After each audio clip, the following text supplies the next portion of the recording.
Let's skip the polite economic euphemisms and call this what it is. We are headed straight for the mountain, and the seatbelt light just came on. Inflation's not cooling, it's calcifying.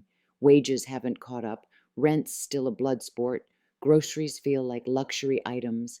And if you've tried to buy a used car lately, you know it's giving end times barter system vibes. And yet, corporate profits are fine. Wall Street's fine. Private equity? Thriving. It's us, the people who actually make things run, who are about to feel the crush. The soft landing fantasy was just that, a bedtime story for investors. The plane's shaking, the masks are about to drop, and most of us don't even have a parachute. Reality check, quality of life is about to fall off a cliff. For decades, we've been told the economy is a delicate ecosystem held together by the invisible hand of the market.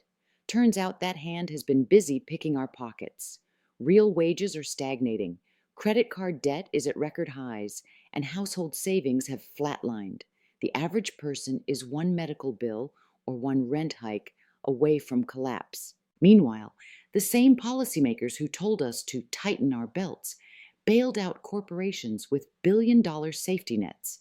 Funny how austerity only ever applies downward. The mirage of prosperity. If you watch the news, you'll see stock tickers in the green and hear pundits mumbling about consumer confidence.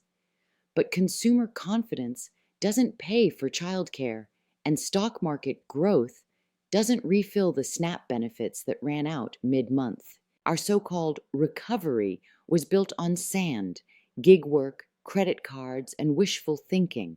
And when the tide goes out, which it's doing now, it's not CEOs who'll be left naked.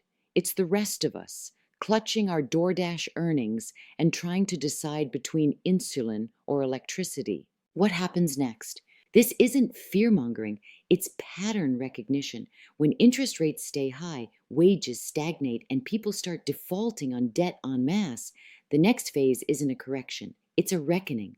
We'll see. Layoffs framed as efficiency measures, cuts to social programs disguised as fiscal responsibility, a new wave of anti-crime rhetoric to manage the fallout of economic despair. It's not just about markets, it's about morality. Who gets to live well when the system breaks, and who gets blamed for the breaking?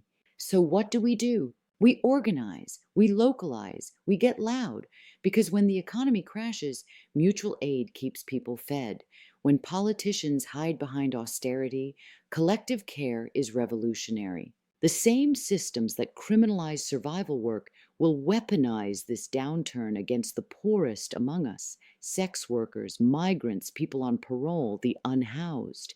But we've been surviving collapse for decades. We already know how to build something from the wreckage. This isn't the first time the mountain's been in our path. The difference is, this time we're not closing our eyes when we hit it. This is the call to action you won't see on CNBC. Here's the part no economist will say out loud. When foundations pull their funding, when big donors vanish into strategic realignment, when philanthropy decides we're too messy or too political, it's sex worker-led organizations who are left holding the line. We're the ones feeding people when grants dry up, writing commissary letters when nonprofits go silent, building digital tools for survival when tech companies look away. If you're bracing for the crash, don't just stock up on canned goods. Invest in resilience. Donate to the people who have always kept the community alive through collapse. Because when the economy breaks, sex workers don't disappear. We build the safety net. Donate to Swap Behind Bars or your local sex worker-led organization today. Your support doesn't just help us survive, it helps everyone else make it through the wreckage too.